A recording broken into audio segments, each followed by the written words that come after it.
Hello everybody, welcome to our channel अपना institute. क्या हाल चाल है सबके?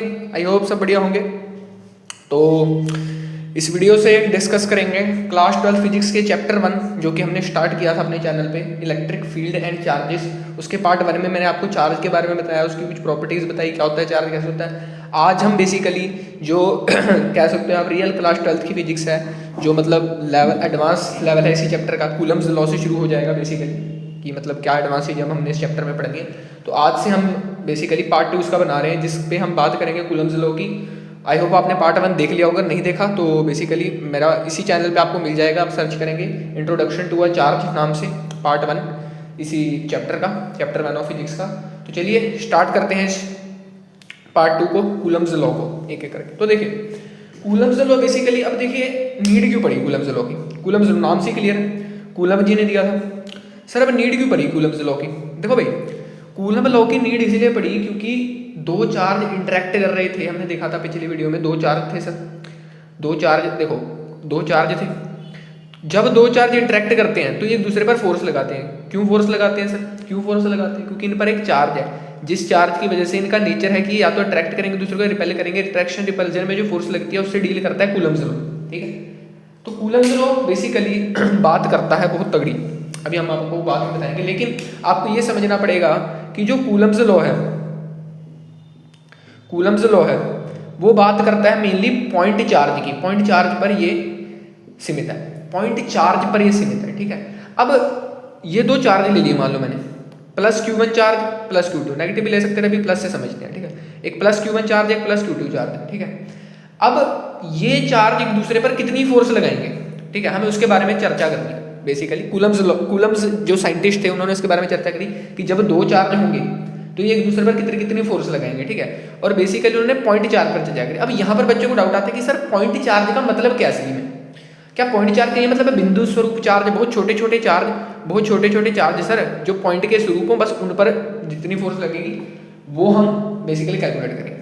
कह सकते हो बिंदु स्वरूप चार्ज, लेकिन इसका असली मतलब ये है, इसका असली मतलब ये है कि जब दो चार्ज हैं आपके पास, मान लो ये दो चार्ज हैं बड़े बड़े, बेसिकली ये देखने पर डिपेंड करता है Q1 Q2। अभी आपको देखने में बहुत बड़े लग रहे हैं दोनों चार्ज, पॉइंट जैसे तो लग नहीं रहे, है ना, पॉइंट जैसे तो ये दोनों चार्ज लग नहीं रहे आपको। अब जब आप इसको पास से देख रहे हो तब ऐसा लग रहा है, ठीक है, पास से भी आप देख रहे हो उसको। लेकिन जब आप इसको दूर से देखोगे, बहुत कहीं कहीं बहुत दूर जाके देखोगे, कहीं इसको बहुत दूर से देखोगे, जब इनके बेसिकली जब आप इनको बहुत दूर से देखोगे तो आपको कैसे लगेंगे? पॉइंट जैसे लगेंगे, पॉइंट जैसे लगेंगे। एक तो ये इसका बन सकता है, अब तो ये पॉइंट चार्ज की बन सकती है डेफिनेशन। और एक और ऐसे बन सकती है कि जब इन दोनों के बीच का डिस्टेंस बहुत ज़्यादा होगा, जब इन दोनों के बीच का डिस्टेंस बहुत ज़्यादा होगा तो जब ये चार्ज इसकी पॉइंट से आप इसको देखोगे पॉइंट जैसा लगेगा, इसको जब इस जैसा देखो क्योंकि बहुत दूर है, जब ये एक दूसरे से बहुत दूर होंगे, बहुत दूर होंगे, एक यहाँ होगा एक यहाँ होगा, तो ये पॉइंट जैसे लगेंगे, ठीक है। जब इनका सेपरेशन बहुत ज़्यादा होगा तब भी ये पॉइंट चार्ज है, जब आप इनको बहुत दूर से देखोगे तब ये पॉइंट जैसे लगेंगे। तो ये बेसिकली पॉइंट चार्ज की असली डेफिनेशन है, ठीक है। पॉइंट द्वारा ये सब बिंदु स्वरूप चार्ज ही चाहिए हमारे पास, ठीक है। ऐसा नहीं होता कि सर हमें बिंदु स्वरूप चार्ज, बिंदु स्वरूप चार्ज का मतलब ये है कि उनके बीच की जो सेपरेशन है ना, उनके बीच का जो डिस्टेंस है वो बहुत बड़ा है, जिस वजह से आपको छोटे छोटे लग रहे हैं, ठीक है। तो वो चीज़ है, तो वो चीज़ है, ठीक है। कूलम्स लॉ इस चीज़ पर बात करता है, या आप बहुत दूर से देख रहे हो कोई चीज़, ठीक है। तो पॉइंट चार्ज मेन है। अब हम बात कर लेते हैं इंटरेक्शन ऑफ चार्जेस पर, ठीक है। तो मैंने अभी एग्जाम्पल लिया था कि यहाँ पे प्लस Q1 चार्ज है, एक प्लस Q2 चार्ज है। तो अब इनके ये जो लाइन ज्वाइन कर रही है, स्ट्रेट लाइन ज्वाइन करती है इनके बेसिकली चार्जों को, ठीक है। इनके बीच की जो स्ट्रेट लाइन है ये ज्वाइन करती है दोनों चार्जों को। अब जो फोर्स लगती है वो भी इस लाइन के अलॉन्ग ही लगती है, जो दोनों चार्जों को ये स्ट्रेट लाइन ज्वाइन करती है ना, इसी लाइन के अलॉन्ग फोर्स भी लगती है दोनों चार्ज पे, ठीक है। इसको आप चार्ज मान सकते हो, इसको सेकंड चार्ज मान लिया, फर्स्ट चार्ज है सेकंड चार्ज है, ठीक है। अब इस चार्ज ने, ध्यान सुनना, इस चार्ज ने इस पर कुछ फोर्स लगाई होगी रिपल्सिव, रिपल्सिव को लगा के पॉजिटिव पॉजिटिव रिपेल करते हैं, तो ये इस पर एक रिपल्सिव फोर्स लगाएगा, फोर्स ऑन 1 ड्यू टू 2, इसको बोलेंगे force on charge 1 due to 2, और ये चार्ज इस पर लगाएगा repulsive force on 2 due to 1, ठीक है। ऐसे लिख सकते हो उसको आप, ठीक है। और इनके बीच की जो सेपरेशन है, इनके बीच का जो डिस्टेंस है उसको आप r मान सकते हो, ठीक है। r मान लो, इनके बीच का जो सेपरेशन है उसको r डिस्टेंस मान लिया, ठीक है। तो अब पॉजिटिव पॉजिटिव रिपेल करते हैं, ये तो आपको पता ही है, नेगेटिव नेगेटिव रिपेल करता है, पॉजिटिव नेगेटिव अट्रैक्ट करते हैं, ठीक है। अब फोर्स जो एक्ट कर रही है, देखो आप देख सकते हो जो फोर्स एक्ट करती है, कूलम जी ने कहा कि वो इन दोनों को जिस लाइन से आप ज्वाइन करोगे ना उसी लाइन के अलॉन्ग फोर्स एक्ट करेगी, ठीक है। अब कूलम जी ने एक और बात कही, क्या बात कही, क्या बात कही? उन्होंने कहा कि ये जो फोर्स लग रही है ना, ये जो फोर्स लग रही है इसकी बेसिकली मैग्नीट्यूड देखना था, तो उन्होंने कहा कि जो फोर्स लग रही है ना ये डायरेक्टली प्रोपोर्शनल दोनों चार्जेस के प्रोडक्ट के, मतलब अगर बेसिकली जैसे ग्रेविटेशन फोर्स जो थी उससे रिलेट करो, क्या थी ग्रेविटेशन फोर्स, मास के प्रोडक्ट के डायरेक्टली प्रोपोर्शनल थी, m1 इंटू m2 सॉरी। तो वैसे ही जो ये इलेक्ट्रोस्टैटिक फोर्स है, उसको हम इलेक्ट्रोस्टैटिक फोर्स बोल सकते हैं, उसको रुके चार्ज की फोर्स, तो ये डायरेक्टली प्रोपोर्शनल है Q1 इंटू Q2 के, Q1 इंटू Q2 के चार्जेस प्रोडक्ट, जितने बड़े चार्ज होंगे उतनी ज़्यादा मल्टीप्लिकेशन होगी, उतनी ज़्यादा फोर्स आएगी, लॉजिकल सी बात है, जितने बड़े चार्ज होंगे उतनी ज़्यादा फोर्स, ठीक है। और ये इनवर्सली प्रोपोर्शनल है इनके डिस्टेंस के स्क्वायर के, इनवर्स स्क्वायर रूल।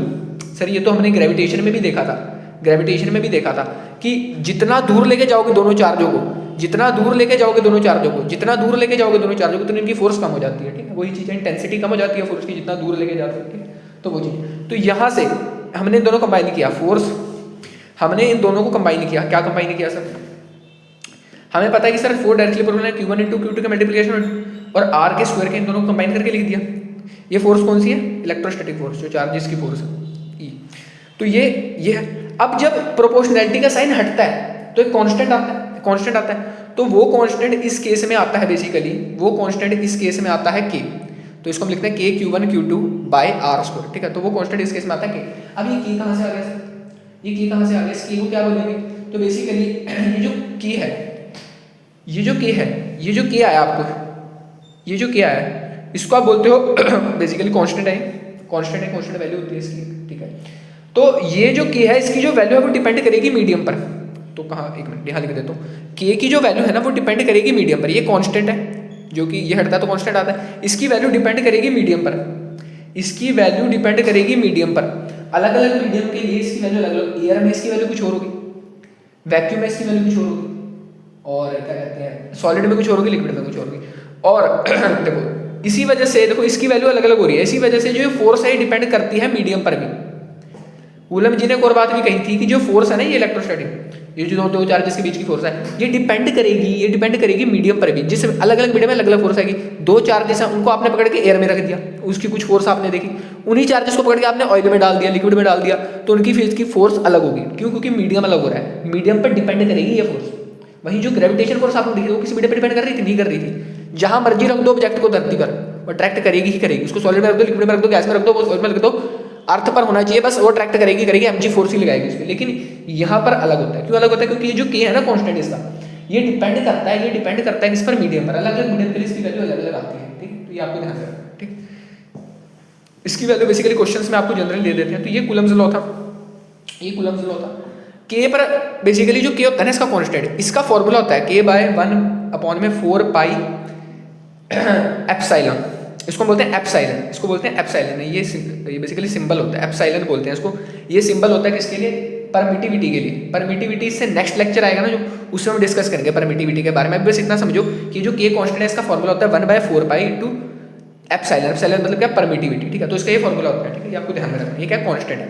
तो कैलकुलेट करके हमें पता चला कि जो K की वैल्यू है किसके लिए, एयर और वैक्यूम के, लगभग सेम आती है, एयर और वैक्यूम में थोड़ा बहुत फर्क होता है, तो हम सेम ही मान लेते हैं। एयर और वैक्यूम के लिए जो K की वैल्यू आती है वो आती है 9 × 10⁻⁹। इसकी यूनिट कैसे निकालें सर, वही यूनिट्स एंड डायमेंशन 11वीं में पढ़ी थी ना, तो उससे यूनिट इसकी निकल के आती है न्यूटन मीटर स्क्वायर पर कूलम स्क्वायर। यूनिट निकल जाएगी यार, कुछ नहीं है यूनिट में, देखो ऐसे निकलेगी, force is equal to K Q1 Q2 by R square.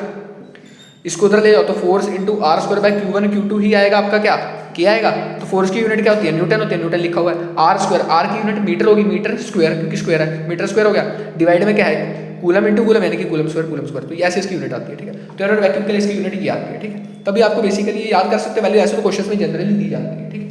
तो ये बेसिकली होगी K की चर्चा। आगे जो अगला लेक्चर आएगा ना परमिटिविटी, जब आप परमिटिविटी को समझ लोगे K को हम और ज्यादा फील करेंगे, ठीक है, तब आपको K की और फीलिंग आएगी, ठीक है। तो अभी के लिए थोड़ा सा पॉज करते हैं K को, तो K का भी आप फॉर्मूला याद रखो। नेक्स्ट पार्ट जिससे आएगा परमिटिविटी के लिए, उसमें आपको ज्यादा इसकी समझ आएगी, ठीक है। तो देखो हमने देखा कि जो फोर्स है electrostatic inversely proportional r square inverse rule, तो इसका ग्राफ कुछ इस प्रकार से बनेगा। बेसिकली ये फोर्स है, ये आर है, जैसे जैसे बेसिकली डिस्टेंस बढ़ेगा फोर्स की कम बनती है, तो ऐसा बनता है इसका ग्राफ, हाइपरबोला टाइप बनता है, रेक्टेंगुलर हाइपरबोला बोल सकते हो आप इसको, ठीक। तो ऐसे इसका ग्राफ बनता है, ठीक। नेक्स्ट अब देखो ये तो हो गया कूलम्स लॉ, ये सबको समझ आ गया। कूलम्स लॉ क्या करता है सर, जब दो चार्ज के बीच कितनी फोर्स लगेगी उसके बारे में बात करता है, ये स्टैटिक चार्ज रुके हुए चार्जों के बीच में, ठीक है, कोई दिक्कत। अभी हम इलेक्ट्रोस्टैटिक्स पढ़ रहे हैं ना, तो स्टैटिक चार्ज पर चर्चा है, ठीक। अब हम पढ़ते हैं vector form of Coulomb's law. अब सर इसके एक वेक्टर फॉर्म क्यों आ गई, फोर्स है ना, फोर्स क्या है, वेक्टर क्वांटिटी है, फोर्स क्या है, वेक्टर क्वांटिटी है, तो वेक्टर फॉर्म तो पढ़नी पड़ेगी। वेक्टर क्वांटिटी है ना फोर्स, फोर्स तो वेक्टर क्वांटिटी है, आपने पढ़ा फोर्स इज इक्वल टू के Q1 Q2 into are square. तो ये क्या था बेसिकली, ये इस फोर्स का मैग्नीट्यूड था, बस ये इसका मैग्नीट्यूड पढ़ा दिया आपने, ये मैग्नीट्यूड पर चर्चा किया। अब डायरेक्शन भी तो निकालनी है सर, इस फोर्स की डायरेक्शन भी तो निकालनी है, इस फोर्स की डायरेक्शन भी तो निकालनी है, तो वो कैसे निकाले सर, वो कैसे निकाले। अब सुनो, अब सुनो, ठीक है, इस फोर्स का डायरेक्शन कैसे निकाले। मान लो Q1 चार्ज है, ये Q2 चार्ज है, ये लाइन ज्वाइनिंग कर दी सर, इसी के अलोंग फोर्स लगेगी, ठीक है। ये Q1 चार्ज पर ये जो Q2 चार्ज है फोर्स लगाता है इस तरह, फोर्स ऑन 1 2 2 2, और ये इस पर बेसिकली Q1 चार्ज पर फोर्स लगाता है force on 2 2 2 1। Vector vector vector में तारे डाल दिया ऊपर, वेक्टर्स पढ़ा है ना। देखो भाई इस चैप्टर को पढ़ने के लिए वेक्टर आना चाहिए अच्छी तरह, ठीक है ना। तो वेक्टर्स की नॉलेज आपको जो 11वीं में पढ़ाई थी वो क्लियर होनी चाहिए, ठीक है। तो सर 11वीं तो पढ़ी नहीं हमने, ठीक है, अभी थोड़ी बहुत ही पढ़ाओ भाई कहीं से भी, ठीक है, टीचर से पूछ लो। तो वेक्टर की नॉलेज होनी चाहिए आपको इसके लिए, ठीक है। तो अब देखो ध्यान से सुनना मेरी बात को, तो अब वेक्टर फॉर्म हमने देखनी है। एक और चीज़ यहाँ पे आपको नोटिस करनी है, ठीक है ना, कि अगर ये Q1 और Q2 चार्ज का मैग्नीट्यूड जो सेम है ना, अगर ये भी plus Q1 plus Q2 plus charge है, ठीक है, इन दोनों का अगर मैग्नीट्यूड सेम है, मतलब ये भी 1 कूलम का, ये भी 1 कूलम का, जितने का भी हो सका मैग्नीट्यूड सेम, तो जितनी फोर्स इस पर लगेगी फोर्स ऑन 1 2 2 2 वो इक्वल होगी minus of force on 2 2 2 1, direction opposite होगी, बस ये इस डायरेक्शन में तो इस जगह इनका मैग्नीट्यूड इक्वल होगा, इनका मैग्नीट्यूड इक्वल होगा आपस में, ठीक है, इनका मैग्नीट्यूड आपस में इक्वल होगा, ठीक है। वेक्टर फॉर्म में आप इसको ऐसे लिख सकते हो, मैग्नीट्यूड फॉर्म में आप इसको ऐसे लिख सकते हो, फोर्स ऑन 1 2 2 2 का मैग्नीट्यूड बराबर फोर्स ऑन 2 2 2 1। कब होगा ये, फॉर सेम चार्ज, ठीक है, सेम क्वांटिटी ऑफ चार्ज के लिए, ठीक है। तो ये सेम होगी फोर्स, क्योंकि सेम ही फोर्स लगेगी तब, ठीक, तो सेम ही फोर्स लगेगी, हो गया सर।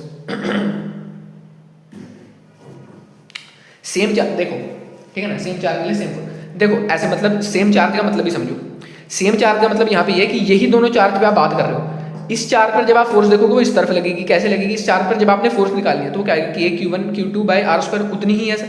इस चार्ज पर जब फोर्स तो वो भी के Q1 Q2 by are square, sir दोनों पे सेम ही तो फोर्स है, दोनों पे सेम ही तो फोर्स है। तो चाहे आप 1 कूलम का चार्ज ले लो, 2 कूलम का, ये 1 कूलम का, 2 कूलम, ये 3 चार्ज, ये 3 चार्ज, तो मतलब सर सेम टाइप का समझ, मतलब समझ रहे हो आप, सेम टाइप का ये मतलब नहीं है कि ये भी 1 कूलम का, ये भी 1 कूलम का, ठीक है। गलती से बोल दिया तो सॉरी, फ्लो में बोल दिया तो उसको इग्नोर करना। इसका ये मतलब है कि इस पर जितनी फोर्स लगेगी उतनी ही फोर्स इस पर लगेगी, नो मैटर कि किस टाइप के चार्ज है, ये 1 कूलम का होना चाहिए, बस पॉजिटिव पॉजिटिव होना चाहिए, नेगेटिव नेगेटिव, ठीक है। तो वो फिर देखो, ये देखो पॉजिटिव पॉजिटिव चार्ज है तो सेम टाइप की चार्ज लगेगी, ठीक है। तो इस पर जितनी फोर्स लग रही है उतनी फोर्स इस पर भी लगेगी, क्यों ऐसा, क्योंकि प्रोडक्ट पर डिपेंड कर रही है, ठीक है, प्रोडक्ट पर डिपेंड कर रही है, ठीक है। तो के Q1 Q2 by are square, ठीक है, ठीक है, इतना क्लियर सब क्लियर है। इस पर भी बस डायरेक्शन अपोजिट है, इसकी डायरेक्शन इधर है, इसकी डायरेक्शन, अगर नेगेटिव चार्ज होता तो, अगर नेगेटिव चार्ज होता तो उसकी डायरेक्शन इधर होती है, अब आपस में खींचता ना, अगर एक पॉजिटिव एक नेगेटिव होता तो पॉजिटिव वाला नेगेटिव को अपनी तरफ खींचने की कोशिश करा तो उसकी फोर्स की डायरेक्शन इधर होती, इसकी भी इधर होती, तो बेसिकली उन दोनों की डायरेक्शन सेम हो जाती है, ठीक है। तो ये आप समझ सकते हैं। तो चलो इस पर ज़्यादा चर्चा नहीं करते, आई होप सबको अब क्लियर होगा कि इस पर भी उतनी फोर्स लगेगी जितनी इस पर लगी, सिंपल साफ सीधा फंडा, ठीक। अब सुनना, ध्यान सुनना, अब तुम्हें निकालनी है फोर्स की डायरेक्शन। अब सुनना, तुम्हें पता है फोर्स इज इक्वल टू के Q1 Q2 by are square. तो अब Q1 और Q2 तो स्केलर है, चार्ज तो स्केलर क्वांटिटी है, मैंने आपको बताया था पहले वीडियो में, ठीक है। तो बेसिकली इसकी जो डायरेक्शन होगी, ये भी कांस्टेंट है, इसकी जो डायरेक्शन होगी डिपेंड करेगी आर पर, आर का डिस्प्लेसमेंट, तो इसकी डायरेक्शन जो है डिपेंड करती है आर पर। ये तो अभी मोड आर है, इनका बेसिकली डिस्टेंस इनके बीच का मोड आर ले लेते हैं। अगर आपको डिस्प्लेसमेंट निकालनी है ना इनके बीच की, तो आप कैसे निकालोगे, अब सुनना मेरी बात को ध्यान से, सुनना मेरी बात को ध्यान से, ठीक है। अगर आप यहां से देखोगे इसके रिस्पेक्ट में इसको देखोगे, इसके रिस्पेक्ट में इसको देखोगे, तो आप बेसिकली डिस्प्लेसमेंट देखो यहां से यहां पर, यहां से यहां पर, बेसिकली यहां से यहां पर डिस्प्लेसमेंट देखोगे, या फिर आप इसको ऐसे समझ सकते हो, फोर्स के इस पे समझ लो, ठीक है। इस फोर्स की जब आप, सुनना मेरी बात को, इस फोर्स की जब आप डायरेक्शन देखोगे वो इस तरफ है, वो इस तरफ है, इस तरफ है, तो इसके अलोंग वाली डिस्प्लेसमेंट देखनी है आपने, इसके अलोंग वाली डिस्प्लेसमेंट ये वाली है ना, फोर्स की डायरेक्शन ये और इसके अलोंग वाली डिस्प्लेसमेंट ये वाली है। तो बेसिकली इस डिस्प्लेसमेंट को कैसे लिख सकते हो आप, इसको R1 पॉइंट मान लो, इसको R2 पॉइंट मान लो, तो इस डिस्प्लेसमेंट को आप लिख सकते हो R2 minus R1, vector vector vector vector चलेगा, अब वेक्टर वेक्टर खेल रहे हैं अब आप, ठीक है, तो वेक्टर चलेगा, तो वेक्टर की नॉलेज होनी चाहिए। तो जब आपने इस फोर्स की डायरेक्शन देखी, आपने देखा ये इस तरफ है, तो इसके अलोंग वाली जो इसके अलोंग है डिस्प्लेसमेंट वो देखनी है आपने, ठीक है। और जब आपने इसकी फोर्स की डायरेक्शन देखी, इस पर जो फोर्स लगी उसकी डायरेक्शन देता है, तो आपने इसके अलोंग वाली, इसके अलोंग क्या R1 माइनस R2, ठीक है। तो ये है वेक्टर, ठीक है, कोई दिक्कत किसी में नहीं, इतने में किसी को कोई दिक्कत नहीं होनी चाहिए। अब अब हम लिखेंगे इसको किस में, वेक्टर क्वांटिटी में। कैसे लिखेंगे सर वेक्टर क्वांटिटी में, अब ध्यान से देखना आप लोग थोड़ा सा, ठीक है। अब वेक्टर क्वांटिटी में लिखेंगे, आपको पता है जो फोर्स ऑन, ध्यान से देखना, फोर्स ऑन 1 ड्यू टू 2 है। अब इसमें इसका वेक्टर लिखेंगे, ठीक है। फोर्स ऑन 1 ड्यू टू 2, एक पर बात कर लेते हैं, दूसरा तो उसका नेगेटिव होगा, दूसरा तो उसको पॉजिटिव डायरेक्शन होगा, ठीक है। इस पर बात कर लेते हैं, ठीक है। तो फोर्स ऑन 1 ड्यू टू 2 की जब मैं बात करता हूँ तो वो होगा K Q1 Q2 by r square, ये तो हो गया इसका मैग्नीट्यूड। अब कोई भी वेक्टर है, मान लो ए वेक्टर है, उसको हम कैसे लिखते हैं, ए का मोड इंटू इसकी यूनिट वेक्टर लिखते हैं, इसके साथ इसका ऐसे लिखते हैं ना। वेक्टर बेसिकली वेक्टर की नॉलेज होनी चाहिए आपको। कोई भी वेक्टर ए है उसको जब हम लिखते हैं तो वो क्या, किसका प्रोडक्ट होता है, अपने मैग्नीट्यूड का इंटू अपने यूनिट वेक्टर का। यूनिट वेक्टर क्या होता है, जो डायरेक्शन बताता है, आई में है, जे में है, के में है, आई कैप के कैप जगह पढ़ा है ना, पढ़ के आए हो ना, तो वो चीज़ है यहाँ पे। तो ये होता है। तो अब सर ये तो हो गया फोर्स का मैग्नीट्यूड, ये तो हो गया फोर्स का मैग्नीट्यूड, ठीक है। ये तो हो गया ए मोड है। हमें चाहिए फोर्स की डायरेक्शन भी। अब जब फोर्स की डायरेक्शन भी आपको चाहिए, तो उसके लिए भी एक कैप वाला वेक्टर आएगा, एक यूनिट वेक्टर आएगा। वो यूनिट वेक्टर कौन होगा, वो यूनिट वेक्टर होगा डिस्प्लेसमेंट। जो दोनों चार्ज के बीच का सेपरेशन है वही होगा ना, क्योंकि डिस्प्लेसमेंट की वजह से इसको डायरेक्शन मिलेगी। इन दोनों की कोई डायरेक्शन तो है नहीं, तो फोर्स बेसिकली किसकी डायरेक्शन लेगा, जो डिस्प्लेसमेंट की डायरेक्शन होगी, ठीक है। तो बेसिकली जो R2, अभी हम किसका देख रहे हैं, अभी हम इस फोर्स का देख रहे हैं, तो हम ये वाला वेक्टर लेंगे। इस फोर्स का देखोगे तो ये वाला वेक्टर लोगे, तो R1 माइनस R2 का जो वेक्टर होगा उसका बेसिकली यूनिट वेक्टर लेना। R1 माइनस R2, ये vector R1 vector minus R2 vector का जो यूनिट वेक्टर होगा, मतलब जो डिस्टेंस होगा। समझ रहे हो मेरी बात को, समझिए बात को। अरे देखो ना, ऐसे होता है ना, कोई भी ए वेक्टर है वो बराबर होता है अपने मैग्नीट्यूड इंटू अपनी किसके, अपने यूनिट वेक्टर के। अब फोर्स ऑन 1 ड्यू टू 2 में K Q1 Q2, ये तो इसका क्या हो गया, मैग्नीट्यूड हो गया। अब इसका यूनिट वेक्टर लिखना था। यूनिट वेक्टर मतलब क्या, इसको कौन डायरेक्शन दे रहा है, उसका यूनिट, ठीक है, वो लिख रहे हैं। तो इसको यहाँ पे डायरेक्शन कौन दे रहा है, इसको डायरेक्शन यहाँ पे डिस्प्लेसमेंट दे रही है, क्योंकि Q1 Q2 की हैसियत नहीं है डायरेक्शन देने की, वो तो स्केलर क्वांटिटी है। वेक्टर कौन है, डिस्प्लेसमेंट वेक्टर है, तो ये इसको डायरेक्शन देगी, इसलिए हम R1 माइनस R2 का वेक्टर लिखते हैं। R1 माइनस R2 को, क्योंकि इस डायरेक्शन में देख रहे हैं, इस डायरेक्शन में फोर्स लग रही है, तो इसी डायरेक्शन का यूनिट वेक्टर चाहिए। इसी डायरेक्शन का यूनिट वेक्टर क्या है, R1 माइनस R2। अब समझे होंगे, नहीं तो वीडियो को दोबारा देखो, समझ आ जाएगा, बहुत ईजी एक्सप्लेनेशन। तो सर ये हमें मिल गई इसकी वेक्टर फॉर्म, तो ये होती है इसकी वेक्टर फॉर्म, ठीक है। इसको हम फर्दर सॉल्व करके ऐसे लिख सकते हैं, देखो यूनिट वेक्टर को हम लिख सकते हैं ए वेक्टर अपॉन में मॉड है, यहाँ से इसको नीचे ले आया बस में। तो इसको हम, अब ये जो यूनिट वेक्टर लिखा ना मैंने, इसको मैं इस फॉर्म में लिखूंगा, देखो जरा ध्यान से, ठीक है। इसको मैं इस फॉर्म में लिखूंगा, ध्यान से देखना। मैंने अभी लिखा था कि फोर्स ऑन 1 ड्यू टू 2 जो है वो बराबर है K Q1 Q2 by r square into R1 minus R2 का यूनिट वेक्टर, कहोगे यस का यूनिट वेक्टर। अब ध्यान से देखना, अब मैंने आपको अभी बताया कि जो ए कैप होता है, वो बराबर होता है मॉड ए बाय किसके, सॉरी ए बाय मॉड ए के, अभी बताया ये मैंने, ठीक है। तो अब सुनना ध्यान से, तो अब इसको भी हम ऐसे लिखेंगे, कैसे लिखेंगे देखो। तो फोर्स ऑन 1 ड्यू टू 2 यहाँ से आएगी आपके पास K Q1 Q2 अपॉन में आर स्क्वायर। तो अब देखो R1 माइनस R2 क्या होगा, ध्यान से देखना बेटा, ध्यान से देखना। R1 माइनस R2 क्या होगा, R1 minus R2 vector divided by unit vector है ना, इसका यूनिट वेक्टर क्या होगा, R1 minus R2 vector divided by R1 minus R2 का मोड। देखो लग रहा है ऐसे, ये ए वेक्टर आ गया, ये इसका मोड आ गया, ये क्या है, यूनिट वेक्टर, समझ आ गया। इसको फर्दर सॉल्व करके अब आप लिख सकते हो कैसे, देखो ये आर स्क्वायर है, ये आर स्क्वायर तो रहेगा, ठीक है, आर स्क्वायर तो रहेगा, समझ लो, ये आर स्क्वायर तो यहाँ पे रहेगा सॉरी, ये आर स्क्वायर तो यहाँ पे रहेगा। अब इसको आप फर्दर सॉल्व करके ऐसे लिख सकते हो, देखो कैसे लिख सकते हो फर्दर सॉल्व करके, बताओ कैसे लिख सकते हो फर्दर सॉल्व करके। तो देखो इसमें कैसे लिखेंगे अब हम K Q1 Q2 अपॉन में, ध्यान से देखना, ये आर स्क्वायर जो है ना, ये आर स्क्वायर डिस्प्लेसमेंट है। डिस्प्लेसमेंट कैसे निकालोगे, R1 माइनस R2 करके निकालोगे ना उस डायरेक्शन में डिस्प्लेसमेंट, इसका square into R1 minus R2, तो इसका क्यूब हो जाएगा, इसका क्यूब हो गया इंटू में क्या आया, R1 vector minus R2 vector, ठीक है। तो ये बन गई इसकी वेक्टर फॉर्म, आई होप सबको क्लियर हो। ये मैंने आर स्क्वायर को R1 माइनस R2 कैसे लिख दिया, आर कैसे निकालोगे, कोई दो चार्ज के बीच की सेपरेशन कैसे निकालोगे, initial point minus final point निकाल के डिस्प्लेसमेंट निकालोगे, तो ये हमने किया है, ठीक है, आई होप सबको। तो ये इसकी वेक्टर फॉर्म है, आपको इसको ध्यान में रखना है, ठीक है। अगर मैं अब आपसे देखो, ये तो फोर्स ऑन 1 ड्यू टू 2 है, ये तो फोर्स ऑन 1 ड्यू टू 2 है। अगर मैं अब आपसे फोर्स ऑन 2 ड्यू टू 1 पूछ लूँ, फोर्स ऑन 2 ड्यू टू 1, तो इसमें बेसिकली R2 माइनस R1 हो जाएगा हर जगह, बस, और कोई फर्क नहीं, क्योंकि आपको ये समझना पड़ेगा डायरेक्शन आ किसकी वजह से रही है, डिस्प्लेसमेंट की वजह से आ रही है। डिस्प्लेसमेंट की जो डायरेक्शन है वही डायरेक्शन फोर्स की है, क्योंकि फोर्स डिपेंड कर रही है इनवर्स स्क्वायर पर, ठीक है। इनवर्स स्क्वायर पे किसके, डिस्टेंस के, डिस्टेंस का डिस्प्लेसमेंट होता है बेसिकली वैसे तो, अगर हम वेक्टर फॉर्म में देखें मैग्नीट्यूड वाइज टू डिस्टेंस बोल सकते हो आप उसको, ठीक है। नेक्स्ट हम देखते हैं इसका, अब क्लियर होगा। किसी को अभी भी थोड़ा सा भी डाउट है पीछे करके देखो, समझ आ जाएगा। मैंने अपना 100% दे दिया यहाँ पे, 101 ही दिया है, ठीक। अब देखो अब हमें पढ़ना है डिफरेंस बिटवीन इलेक्ट्रोस्टैटिक फोर्स और ग्रेविटेशन फोर्स, ठीक है। तो Fe और Fg, देखो सबसे पहले तो हम इसकी सिमिलैरिटी पढ़ लेते हैं कि सिमिलैरिटी क्या है। सिमिलैरिटी आपको बता दिया कि ये भी इनवर्स स्क्वायर रूल को फॉलो करती है, इनवर्स स्क्वायर रूल को फॉलो करती है। ये भी एक्ट करती है किसे, लाइन जॉइनिंग सेंटर, ठीक है। सेंटर से जो दो चार्जेस को लाइन जॉइन करते हैं उसके अलोंग एक्ट करती है। ये भी दो मासेस के जो सेंटर जोड़ते हैं उसके अलोंग एक्ट करती है, ठीक है। तो दोनों सेम ही है बेसिकली। सिमिलैरिटी तो है सर, दो सिमिलैरिटी, लेकिन अब इनके डिफरेंस क्या है। डिफरेंस ये है कि जो इलेक्ट्रोस्टैटिक फोर्स है वो रिपल्सिव भी हो सकती है, वो रिपेल भी कर सकती है, और वो अट्रैक्टिव भी हो सकती है। रिपेल कब करेगी, जब सेम चार्ज होंगे, अट्रैक्ट करेगी जो अलग चार्ज होंगे। लेकिन ग्रेविटेशनल फोर्स हमेशा अट्रैक्ट करेगी, ग्रेविटेशनल फोर्स हमेशा प्यार देगी, वो माँ है प्यार देगी। जो इलेक्ट्रोस्टैटिक फोर्स है वो माँ बाप दोनों हैं, पापा करते हैं, मारते हैं ना। कभी कभी डंडा भी चाहिए होता है तुम्हें, जब बिगड़ आते हो तुम बाहर आते नहीं, तुम खेल के 2-3 बजे तक शाम तक, ठीक है, तो तुम्हें डंडा भी चाहिए होता है। तो वो डंडा कौन देगा, इलेक्ट्रोस्टैटिक, रिपल्सिव भी दे रहा है, अट्रैक्टिव भी दे रहा है। लेकिन ग्रेविटेशन फोर्स सिर्फ प्यार देगी, माँ सिर्फ प्यार देगी, ठीक है, माँ सिर्फ प्यार देगी, ठीक है। तो ऐसे आ जाता है। अगला क्या है, सेकंड बात आती है कि जो बेसिकली ग्रेविटेशन फोर्स है वो इंडिपेंडेंट है मीडियम की। जहां मर्जी रख दो, सॉलिड में रख दो, गैस में रख दो, लिक्विड में रख दो, सेम लगेगी, सेम लगेगी, सेम लगेगी। अर्थ को नीचे बस चीज सेम लगेगी। लेकिन ये मीडियम पर डिपेंड करती है, ये मीडियम पर डिपेंड करती है, ये मीडियम पर डिपेंड करती है। सॉलिड में लगे, लिक्विड में लगे, गैस में लगेगी।